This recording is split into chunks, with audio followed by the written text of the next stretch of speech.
Price Lord. கர்த்தருக்கு ஸ்தோத்திரம். என் பேர் ராமாஞ்சனேயலு. நான் ஒரு ஹிந்து குடும்பத்துலேருந்து நான் பிறந்து வளர்ந்து வந்திருக்கேன்.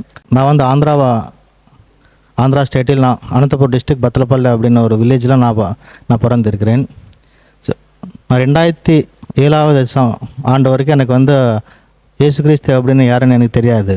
அதுக்கு முன்னாடி நான் வந்து எல்லா ஹிந்துனோட சாம்பிரதாயம், எங்கள் அப்பா எங்கள் ஃபேமிலி ஃபுல்லாக வந்து ஹிந்து ஒரு கல்ச்சர் தான் நாங்கள் ஃபாலோ பண்ணிட்டு இருந்தோம். ஸோ எங்கள் ஃபேமிலியில் நான் மட்டும்தான் முதலாவது நான் ரட்சிக்கப்பட்டிருக்கேன். எங்கள் படிப்பு எல்லாம் எங்கள் ஊரில் எல்லாமே வந்து எங்கள் சொந்தக்காரங்க எல்லாமே வந்து ஹிந்து தான் நாங்கள் இருந்தோம். 2007 ஆண்டு வந்து எனக்கு நான் காலேஜ் படித்தேன். நான் காலேஜ் முடிச்சதுக்கப்புறமா 2007 ஆண்டு அப்போ எனக்கு 22 இயர்ஸ் தான். அதனால் அந்த டைமில் வந்து எனக்கு ஒரு மேரேஜ் அலையன்ஸ் வந்துச்சு. அந்த டைமில் எங்கெல்லாம் வந்து எங்கள் அலையன்ஸ் வந்தது அவங்கெல்லாம் பார்த்திங்கன்னா நல்லா கிறிஸ்டியன் அலையன்ஸ் தான் வந்திருக்கு. ஆனால் அந்த டைமில் எங்கள் அப்பா வந்து ஃபஸ்ட்டு அந்த காலேஜ் முடித்த உடனே எனக்கு வந்து மேரேஜ் பண்ணணுன்னு சொல்லி ஒரு இன்ட்ரெஸ்ட்டே இல்லை. ஆனாலும் எங்கள் அப்பா வந்து என்ன சொல்கிறாரோ அது மட்டும்தான் நாங்கள் வந்து கீழ்பட்டு இருந்தோம்.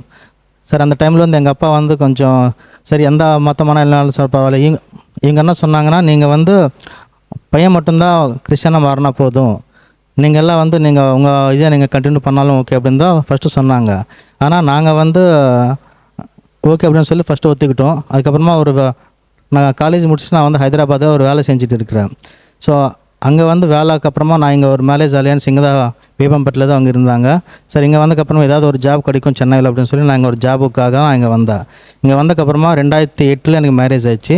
ஸோ மேரேஜ் ஆகிறதுக்கு முன்னாடியே வந்து எனக்கு கிறிஸ்தவனா என்னன்னு தெரியாது. அதுக்கு முன்னாடி எனக்கு யாருமே சுவிசேஷம் சொன்னதும் இல்லை.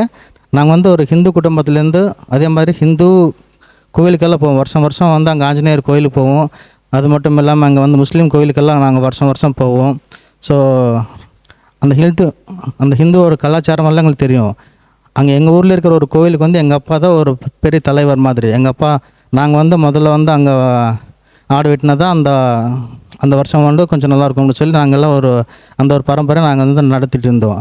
எங்கள் அப்பா அப்படிப்பட்டவர் வந்து எங்கள் அப்பா வந்து நாங்கள் ஒரு கிறிஸ்தவனாக மாறுறதுக்கு முதலாவது எல்லாருமே வந்து கொஞ்சம் நாங்கள் எல்லாம் ஃபேமிலியெல்லாம் வந்து எல்லாம் டிசைட் பண்ணோம். பட் ஆனால் இந்த கல்யாணம் பண்ணலாமா வேணாமான்னு சொல்லி ரொம்ப யோசிச்சு இருக்கிறம்போது எனக்குள்ளே வந்து நான் ஹைதராபாத்தில் இருக்கும்போது எனக்குள்ளே ஒரு தரிசனம். ஆண்டவர் வந்து எங்கள் அப்பா எல்லாரும் வந்து விட்டுட்டு என்னை மட்டும் தூக்குன மாதிரி எனக்கு ஒரு தரிசனம். ஓகே, இது வந்து ஒரு தரிசனம் வந்து எனக்கு ஒரு சொப்னத்தில் தான் நான் கண்டேன். பட் ஆனால் அதுக்கப்புறமா ஓகே இது உண்மையா இல்லைன்னு சொல்லி எனக்கு தெரியல. ஆனால் கொஞ்சமாக அப்படியே நான் வந்து இங்கே அது தானாக நடந்தது மாதிரி கர்த்தர் வந்து எல்லாம் எங்கள் வாழ்க்கையில் கொஞ்சம் அப்படியே செயல்படுத்த ஆரம்பிச்சிருக்காரு. நாங்கள் சென்னை வந்ததுக்கப்புறமா நான் முதலாவது ஒரு சர்ச்சுக்கு வந்திருக்கேன் அப்படின்னா அது இந்த அரோமா சர்ச்சுக்கு தான் நான் இங்கே வந்திருக்கிறேன். ஸோ இங்கே வந்ததுக்கப்புறமா கூட அப்போ வந்து எனக்கு ஃபுல்லாக தெலுங்கு, இங்கே வந்து தமிழ் ஆலயம். ஆனால் எனக்கு தமிழ் வந்து நான் வந்த புதுசில் எனக்கு தமிழ் சுத்தமாக தெரியாது. ஆனாலும் எனக்காக வந்து எங்கள் ஐயா பாஸ்டர் பெத்லஹேம் அவர்கள் ஒரு டிரான்ஸ்லேஷன் மாதிரி வச்சுட்டு எங்கள் மாமியார் வந்து இங்கே டிரான்ஸ்லேஷன் பண்ணாங்க. ஸோ எனக்கு கொஞ்சமாக அப்போ தான் வந்து கொஞ்சமாக நான் கற்றுக்க ஆரம்பிச்சிட்டேன். 2008 வந்து எனக்கு கல்யாணம் ஆயிருக்கு. ஸோ நான் வந்து இப்போது எனக்கு ஜெபிக்க தெரியாது, பைபிள் படிக்க தெரியாது. அதுக்கு முன்னாடி வந்து நான் காலேஜ் படிக்கும்போது யாராவது இந்த மாதிரி ட்ராக்ஸ் கொடுத்தாலும் நான் அந்த ட்ராக்ஸ் வந்து அவங்க முன்னாடியே நான் கிழிச்சு போடுவேன். நான் யாராவது எங்கள் வீட்டில் வந்து ஒரு அம்மா எங்கள் அம்மா உடம்பு சரியில்லைன்னு சொல்லிட்டு நியூ டெஸ்ட்மெண்ட் வந்து கொடுத்தாங்க. அந்த நியூ டெஸ்ட்மெண்ட் வந்து நான் தூக்கி விசில் அடிச்சிட்டேன் நான். ஏன்னா எனக்கு கிறிஸ்தவ இந்த கல்ச்சர்னாலும் எனக்கு பிடிக்கல அப்போது. ஆனால் கர்த்தர் வந்து என்னை தெரிந்து கொண்டார். அதனால் நான் வந்து இந்த ஆலயத்துக்கு வந்ததுக்கப்புறம் கொஞ்சமாக நான் பெத்லஹேம் ஐயா மூலமாக நான் ரட்சிக்கப்பட்டேன். ஸோ அதுக்கப்புறமா வந்து இந்த ஆலயத்தில் எனக்கு நான் இப்போ நினச்சிட்டு இருந்தேன், நான் மட்டும்தான் இந்த ஆலயத்துக்கு போகிறேன், நான் மட்டும்தான் இது பண்ணுறேன் அப்படின்னு சொல்லி நான் விடிக்காலையில் 3 மணி 2 மணி அந்த டைமில் வந்து நான் ப்ரேயர் பண்ணுவேன். ஆனால் ப்ரேயர் பண்ணது எப்படின்னு எனக்கு தெரியாது. ஆனால் ஏதோ ஆண்டவரே நான் இப்படி வந்திருக்கேன், பட் ஆனால் எங்கள் குடும்பமெல்லாம் எப்படின்னு சொல்லிவிட்டு நான் வந்து ஒரு ப்ரேயர் பண்ணிட்டு இருந்தேன். அந்த டைமில் வந்து நான் ரட்சிக்கப்பட்டதுக்கப்புறமா எங்கள் அம்மாவும் அப்புறமா எங்கள் பெரியம்மாவும் என் தங்கச்சி எல்லோரும் ரட்சிக்கப்பட்டாங்க. எங்கள் அம்மா வந்து பார்த்திங்கன்னா எங்கள் அம்மா வந்து பயங்கரமான ஒரு ஹிந்து ஒரு நல்ல ஒரு வைராக்கியமான ஒரு ஆவி வந்து அவங்களுக்குள்ளே இறங்கும். ஆவின்றது ஒரு லேடி, ஒரு ஆவி வந்து அந்த ஹிந்து கங்கம்மா அப்படின்னு சொல்லி ஒரு ஆவி வந்து அவங்களுக்குள்ளே இறங்கும். அவங்க வந்து கரெக்டாக பேசுவாங்க, இதெல்லாம் செய்வாங்க, இதெல்லாம் பண்ணுவாங்க அப்படின்னு சொல்லி. அவங்க வந்து அப்படிப்பட்ட அவங்க வந்து ஒரு நாள் ஒரு ஆலயத்தில் போகும்போது அவங்களுக்குள்ள ஆண்டவர் வந்து ஒரு தரிசனம் காட்டினார். அதுக்கப்புறமா வீட்டுக்குள்ளே போய் தூங்கினா எங்கள் வீட்டில் வந்து ஃபுல்லாக, எங்கள் வீடு ஃபுல்லாகவே வந்து அந்த ஹிந்து படங்கள் எல்லாம் இருக்கும், அந்த ஃபோட்டோஸ் எல்லாம் இருக்கும், எல்லா சுவாமி அந்த ஃபோட்டோஸ் எல்லாம் இருக்கும். அவங்களுக்கு வந்து அந்த தூக்கத்திலேயே அந்த ஃபோட்டோஸ் எல்லாம் வந்து அவங்கள வந்து இழுக்கிற மாதிரி ஒரு தரிசனம். அவங்க ஏஞ்சோடனே என்ன பண்ணாங்க, அந்த ஃபோட்டோஸ் எல்லாம் தூக்கி அதெல்லாம் வந்து அந்த ஃபோட்டோஸ் எல்லாம் எடுத்துட்டாங்க. அதுக்கப்புறமா அவங்க ரட்சிக்கப்பட்டாங்க. அதுக்கப்புறமா நான் எங்கள் ஃபேமிலியெல்லாம் நாங்கள் ரட்சிக்கப்பட்டிருக்கோம். அது மட்டும் இல்லாமல் எங்கள் அம்மா வந்து அவங்க அண்ணாக்கும் அப்புறமா அவங்க அக்காவுக்கு எல்லாம் சுவிசேஷம் சொல்லி அவங்கெல்லாம் ரட்சிக்கப்பட்டாங்க. அவங்க ஊரில் வந்து பார்த்தோன்னா ரொம்ப வில்லேஜ், எங்கள் தாய்மாமா அவங்க ஊர். ஸோ அங்கே போய் சுவிசேஷம் சொல்லி அவங்க எல்லாம் ரட்சிக்கப்பட்டு அவங்க ஊரில் வந்து அவங்க ஒரு இடம் கொடுத்துட்டு ஒரு பிளேஸ், ஒரு கிரவுண்ட் அந்த மாதிரி இடம் கொடுத்து அங்கே ஒரு ஆலயம் கட்டி அது இப்போ ஒரு நல்ல வளர்ந்துட்டுருக்கு. அந்தளவுக்கு வந்து அவங்க சுவிசேஷம் அவங்க சொன்னாங்க. அதுக்கப்புறமா எங்கள் 2008 எனக்கு மேரேஜ் ஆயிடுச்சு. ஸோ மேரேஜ் ஆனதுக்கப்புறமா வந்து எனக்கு 1 இயர் குழந்தை இல்லை. 1 இயர் குழந்தை இல்லாதனால எல்லாம் வந்து எங்கள் ரிலேட்டிவ்ஸு அப்புறமா எங்கள் ஊரில் அவங்க எல்லாம் ரொம்ப கேவலமாக பேச ஆரம்பிச்சிட்டாங்க.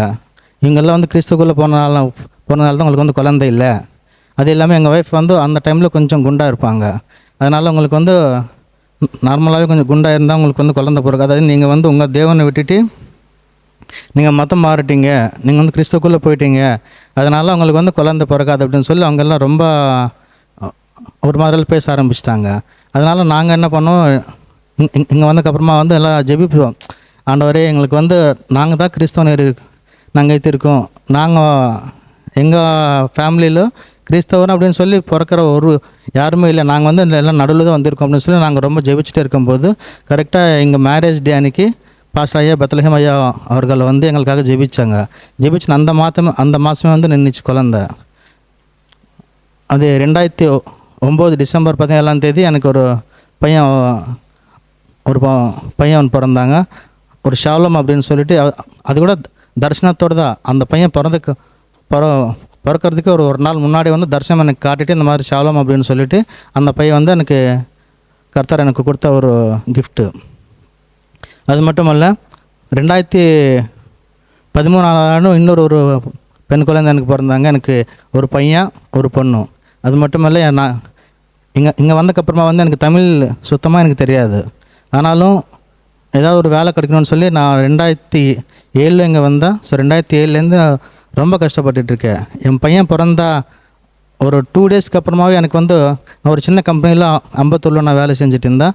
அந்த கம்பெனி வந்து ரேம்டவுன் ஆச்சு. அந்த இதுலேருந்து எனக்கு வேலை இல்லாமல் போயிடுச்சு. அதுக்கப்புறமா வந்து கொஞ்ச நாள் கழித்து வேறு ஒரு ஒர்க்கில் நான் பண்ணிட்டு இருந்தேன். ஒரு அமேசான் அப்படின்னு சொல்லி ஒரு கம்பெனியில் நான் ஒர்க் பண்ணிட்டு இருந்தேன். அதில் கூட ரேம்டவுன் ஆச்சு அப்படின்னு சொல்லி அப்படியே தூக்கினாங்க. ஒரு 3 மந்த்ஸ் வந்து எனக்கு வேலை இல்லாமல் ரொம்ப கஷ்டப்பட்டுட்டு இருந்தேன். அந்த டைமில் வந்து எனக்கு எங்கள் அம்மா சைடு எங்கள் மாமியார் சைடில் தான் கொஞ்சம் ஹெல்ப் பண்ணி அந்த டைமில் கொஞ்சம் பண்ணாங்க. நான் வந்து இந்த சென்னைக்கு வரும்போது எனக்கு இந்த டிசிஎஸ் கம்பெனியை பற்றி சொன்னாங்க. இந்த டிசிஎஸ் கம்பெனி வந்து ஒரு நல்ல பெரிய கம்பெனி, ஐடி கம்பெனி. அந்த கம்பெனியில் போனால் லைஃப் செட்டில் ஆகும் அப்படின்னு சொல்லிட்டு நான் இப்படியாவது அந்த கம்பெனியில் வந்து நான் போகணுன்னு சொல்லி ரொம்ப ஒரு வாஞ்சியாக இருந்தேன். 2-3 வாட்டி அட்டென்ட் பண்ணேன். ஆனால் அதில் வந்து எனக்கு இன்டர்வியூ கிடைக்கல. ஆனால் அதுக்கப்புறமா வந்து நான் ஒரு வாட்டி அந்த வேலை இல்லாத டைமில் ஒரு வாட்டி நான் கர்த்தரை நான் தேடி நல்லா ஜெபிச்சு ஒரு வாட்டி நாங்கள் இன்டர்வியூ போனால் கர்த்தர் வந்து அன்றைக்கி அந்த கம்பெனியில் எனக்கு ஒரு வேலை கொடுத்தாரு. கர்த்தருக்கு நன்றி. அது மட்டும் இல்லாமல் என் வாழ்க்கையில் அந்த கம்பெனியில் நான் போனதுக்கப்புறமா வந்து கொஞ்சம் கொஞ்சமாக நான் ஊழியம் கூட செஞ்சு ஆரம்பிச்சிட்டேன். நான் 2018 எனக்கு ஒரு 2018 வரைக்கும் நான் ஒரு வீடு வந்து என் வாழ்க்கையில் நான் ஒரு சொந்த வீடு அப்படின்னு சொல்லி நான் கட்டுவானானே எனக்கு ஒரு நம்பிக்கை இல்லாமல் இருந்தது. ஆனால் கர்த்தர் வந்து அடிக்கடி என்கிட்ட வந்து ஒரு பேசுகிற ஒரு காரணம் என்னென்னா, நீ எல்லாம் ஒரு சொந்த வீட்டில் இருப்பேன் அப்படின்னு சொல்லி தான் அவர் ஒரு நல்ல ஒரு வசனம் கொடுப்பார். அதனால் நான் ஒரு சொந்த வீட்டு வந்து எனக்கு கொடுத்தார். அது மட்டும் இல்லாமல் நான் வந்த புதுசில் வந்து எனக்கு ஒரு செகண்ட் ஹேண்டில் பைக்காவது எனக்கு வேணும்னு சொல்லி ரொம்ப வாஞ்சியாக இருந்தேன். ஆனால் கர்த்தர் வந்து எனக்கு ஒரு புதுசாகவே 2 பைக் எனக்கு வாங்கி கொடுத்துருக்காரு. அதெல்லாம் வந்து கர்த்தர் செஞ்ச என் வாழ்க்கையில் கர்த்தர் செஞ்ச ஒவ்வொரு மிராக்கிள் வந்து அதை நான் மறக்க முடியாது. கர்த்தருக்கு எப்போயுமே நான் நன்றி சொல்லிட்டே இருப்பேன் நான். அது மட்டும் இல்லாமல் என் வாழ்க்கையில் வந்து ஒரு மிகப்பெரிய மிராக்கிள் எப்படின்னா, 2022 வந்து என் பையனுக்கு வந்து நான் 2021லேருந்தே நான் இங்கே வந்து கொஞ்சம் கொஞ்சமாக ஊழியம் செய்ய ஆரம்பிச்சிட்டேன். நம்ம அப்போ வந்து lockdown time. So lockdown time அதனால் நான் வந்து வீட்டிலேயே ஒர்க் ஃப்ரம் ஹோம் நான் பண்ணிட்டு இருந்தேன். அதனால் ஐயா கூட கொஞ்சம் எங்கன்னா வெளியே போகிறது வருது, ஐயா கூடவே கொஞ்சம் எங்கன்னா ஃப்ரீ டைம் இருக்கும்போதெல்லாம் வந்து நான் கொஞ்சம் பாஸ்டர் ஐயா கூட கொஞ்சம் க்ளோஸாக இருந்தோம். அதனால் அந்த ஒரு டைமில் வந்து நான் கொஞ்சமாக ஊழியத்தில் வந்து கொஞ்சம் அப்புறம் இன்க்ரீஸ் ஆகிட்டே வந்தது. ஸோ 2022 வந்து என் பையனுக்கு ஒரு அசுத்தாவி பிடிச்சிருக்கு. அசுத்தாவி பிடிச்ச உடனே அந்த அசுத்தாவி வந்து எப்படியாவது அந்த பையனை வந்து ஒரு அமாவாசைக்குள்ளே அந்த பையன் வந்து உங்கள் வீட்டில் இருக்க மாட்டாங்க, அந்த பையன் வந்து எப்படியாவது நாங்கள் தூக்கிடுவோம்னு சொல்லிட்டு ஒரு அம்மா வந்து சொன்னாங்க. அது வந்து நாங்கள் ரொம்ப பயந்துட்டோம். இது என்ன பண்ணுறது ஒன்றுமே புரியாமல் நாங்கள் வந்து அந்த பையனை வந்து எப்படியாவது காப்பாற்றணும் அப்படின்னு சொல்லி நாங்களும் அப்புறமா வந்து பாஸ்டர் ஐயா, பிரின்ஸ் ஐயா எல்லாம் வந்து எங்கள் வீட்டில் வந்து ஜெபிச்சாங்க. ஆனாலும் அந்த அசுத்தாவி வந்து போகவே இல்லை. எங்கன்னா நாங்கள் சர்ச்சுக்குள்ளே வருவோம், இந்த சர்ச்சுக்குள்ளே வந்து எங்கே தங்கினா அசுத்தாவி இருக்காது, நாங்கள் வீட்டுக்கு போயிடுவோம். ஆனால் மறுபடியும் வீட்டில் வந்து மறுபடியும் வரும். சரி வேறு எங்கன்னா ஒரு சர்ச்சுக்கு போனோம், ஒரு நல்லா பெரிய சர்ச்சுக்கு போகலாம் அப்படின்னு சொல்லி வேறு எங்கன்னா சர்ச்சுக்கு போனால் அந்த சர்ச்சில் இருக்கிற வரைக்கும் அவங்க சொல்லுவாங்க, ஓகே இது வந்து ரிலீஃப் ஆகிடுச்சு, நீங்கள் வந்து வீட்டுக்கு போகலாம் அப்படின்னு சொல்லுவாங்க. ஆனால் வீட்டுக்கு போனால் மறுபடியும் இருக்கும். அது என்ன பண்ணுறதுன்னு சொல்லி எனக்கு அந்த ஒரு 1 வீக் to 10 days வந்து ரொம்ப பயந்துகிட்டே இருந்தோம். எங்கள் வாழ்க்கையில் வந்து எப்படியாவது என் பையனை வந்து நாங்கள் காப்பாற்றணும்னு சொல்லி நைட்டு வந்து நானும் எங்கள் ஒய்ஃபு வந்து முழிச்சிட்டே இருப்போம். நாங்கள் வந்து நைட்டு 1 o'clock வரைக்கும் நான் வேலை செஞ்சுட்டு இருப்பேன். அந்த டைம் அது வரைக்கும் நான் என் பையனை வந்து நான் பார்த்துட்டு இருப்பேன். அதுக்கப்புறம் 1 o'clockலேருந்து மார்னிங் 6 o'clock வரைக்கும் என் ஒய்ஃப் வந்து அப்படி நாங்கள் ஷிஃப்ட்டு போட்டு அந்த பையனை வந்து பார்த்துட்டு இருப்போம். ஏன்னா தனியாக வந்து இருப்பான், ஏதாவது பண்ணுவானோன்னு சொல்லி ரொம்ப பயந்துகிட்டே இருந்தோம்.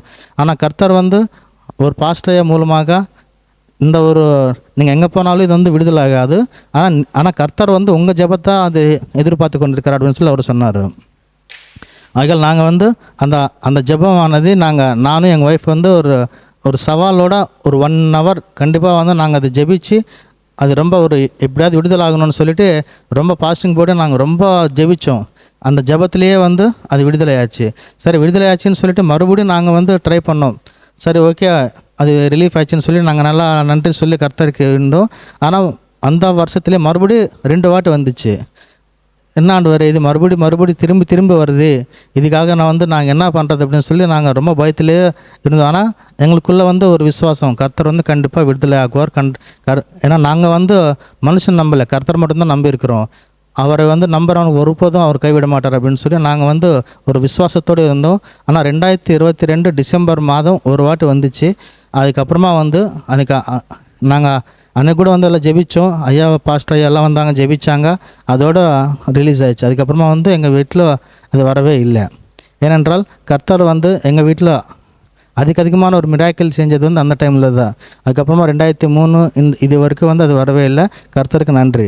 அது மட்டும் இல்லை, என் வாழ்க்கையில் வந்து நான் வந்து ஊழியம் செய்வேன் அப்படின்னு சொல்லி நான் நினச்சிக்கவே இல்லை. ஏன்னா பைபிளே வந்து எனக்கு நான் பைபிள் தொட்டாலே நான் தூக்கி விசில் அடிச்சிடுவேன், அந்த அளவுக்கு இருந்தேன் நான் 2007 முன்னாடி வரைக்கும். ஆனால் கர்த்தர் வந்து என்னை தெரிந்து கொண்டார். அதனால் நான் வந்து இந்த அரோமா சபையில் நான் ஒரு தெலுங்கு சர்வீஸ் நாங்கள் நடத்திட்டு இருக்கிறேன்.